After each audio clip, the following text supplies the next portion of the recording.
नमस्कार, मैं खुशी और आप देख रहे हैं सुप्रीम पावर न्यूज। तो आइए नजर डालते हैं आज की बड़ी खबर पर। खबर महाराष्ट्र के गोंदिया से। गोंदिया के सूर्याटोला अग्निकांड में आरोपी किशोर सेंडे को फांसी की सजा।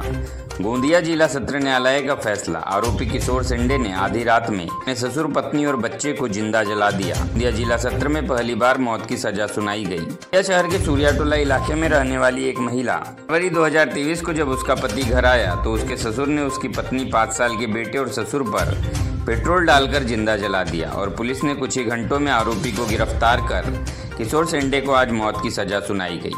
यह घटना 14 फरवरी 2023 को हुई थी। इस मामले में विभिन्न सामाजिक संगठनों ने को फांसी की सजा देने की मांग की थी और इस संबंध में कैंडल मार्च भी निकाला गया था। गोंदिया जिला सत्र न्यायालय में शुरू किया गया था। इस मामले में आज 9 मई 2024 को गोंदिया जिला सत्र न्यायालय ने आरोपी को मौत की सजा सुनाई। सत्र न्यायालय के मुख्य न्यायाधीश NB लोटे ने आरोपी को मौत की सजा सुनाई। वकील विजय कोले ने जानकारी दी कि फैसले की पुष्टि के लिए हाईकोर्ट भेजा जाएगा और वहां से सजा पर अमल किया जाएगा। इस मामले की गंभीरता को देखते हुए नागपुर कोर्ट में कार्यरत सरकारी वकील विजय कोले को सरकारी वकील नियुक्त किया गया। इस मामले में अभियोजक ने सुनाई के लिए महत्वपूर्ण साक्ष्य लेने के बाद आज फैसला सुनाया और मृतक के परिवार ने इस पर संतोष व्यक्त किया। महाराष्ट्र गोंदिया से सतीश पारधी की रिपोर्ट।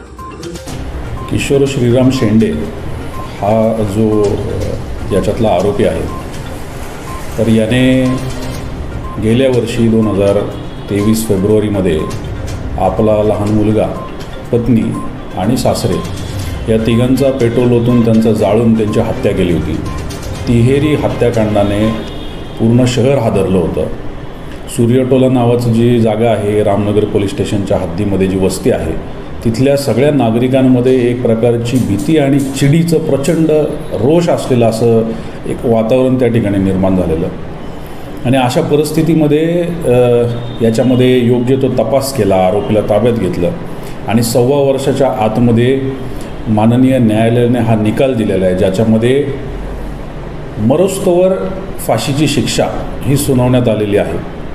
खरं तर याच्यामध्ये पोलीस स्टेशनचे सगळे अधिकारी, अंमलदार जे या तपासामध्ये गुंतलेले होते, त्याचबरोबर याच्यातले साक्षीदार, नागरिक पंच ज्यांनी आम्हाला सगळ्यांना याच्यामध्ये मदत केली, या CMS सेलचे सगळे अंमलदार ज्यांनी याच्यामध्ये व्यवस्थित पैरवी काम केलं, त्याचबरोबर आपले सरकारी वकील तसंच विशेष वकील कोल्हे साहेब ज्यांनी ही केस सरकारच्या बाजूने चालवली आणि त्याचबरोबर माननीय न्यायालय लवटे साहेब ज्यांनी याच्यामध्ये योग्य तो न्यायनिवाडा केला।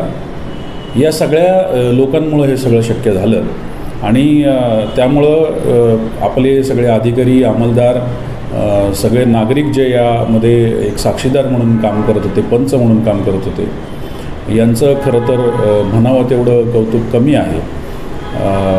अशाच पद्धतीने एक चांगली टीम तयार करून इथून पुढेही सगळ्यांनी काम करावं, जेणेकरून आपण आपल्या गोंदियाला एक सुरक्षित असं वातावरण अजून चांगल्या पद्धतीने देऊ शकतो। सर, गोंदियामध्ये फेब्रुवारी 2023मध्ये घटना झाली होती मर्डरची, त्या प्रकरणाचा आपण या ठिकाणी खुलासा केलेला आहे। काय सांगाल, एकंदरीत आरोपीला कशाबद्दल शिक्षा झालेली आहे?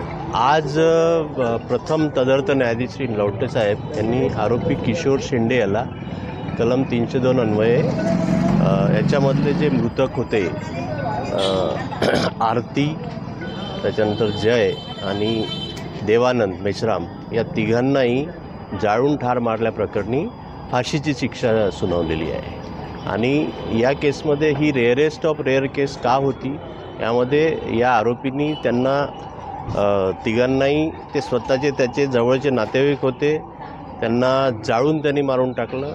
त्याच्यानंतर दुसरी गोष्ट अशी होती की ते तिन्ही जे विक्टीम होते ते डिफेन्सलेस होते, कारण एक 4 वर्षाचा मुलगा होता, एक त्याची पत्नी होती 30 वर्षाची स्त्री, आणि तिसरे व्यक्ती जे देवानंद होते त्याचे सासरे ते पॅरालिटिक होते।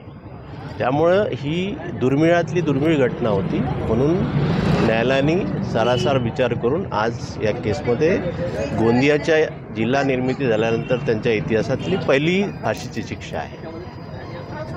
सर, आपलं नाव आणि पद? आपलं नाव आणि पद? हां, मी विजय कोल्हे, विशेष सरकारी वकील आहे. शासनाने माझी विशेष सरकारी वकील म्हणून नियुक्ती केली होती आणि याच्यामध्ये आम्ही 6 महिन्यामध्येच हा खटला निकाली लावला आहे. माझं नाव भारती रमेश चचाने आहे.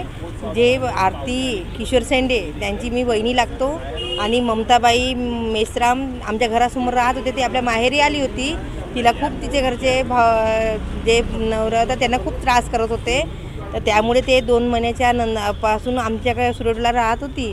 त्या दिवशी 14 तारखेला फेब्रुवारीला ते रात्री आले. रात्री 12 वाजता ना पेट्रोल टाकून त्यांनी आग लावली आणि त्यामुळे ते आरतीला मरण जाग्या आरती आणि ते तिचे वडील होते ते जाग्यावरच मरण पावले. आणि आरती आणि तिचा मुलगा जय त्याला नागपूरला नेण्यात आले. काही एक दिवसाच्या नंतर तो मुलगा मरण पावला ना. 8 दिवसाच्या नंतर ते आरती मरण पावली. पण त्यामुळे आम्हाला काही न्याय मिळाला नव्हता. आता 14 महिन्याच्या नंतर आम्हाला न्याय मिळाला आहे. त्याला फाशीची शिक्षा झाली आहे आणि त्याच्या आत्म्याला आरती आणि जय आणि देवाराम मेश्राम यांच्या आत्म्याला संतोष झाले आहे. पण आमचा एक अशी इच्छा आहे की जे न्याय मिळाला आम्हाला तो न्याय कायम राहायला पाहिजे आणि त्याला फाशीच झाली पाहिजे.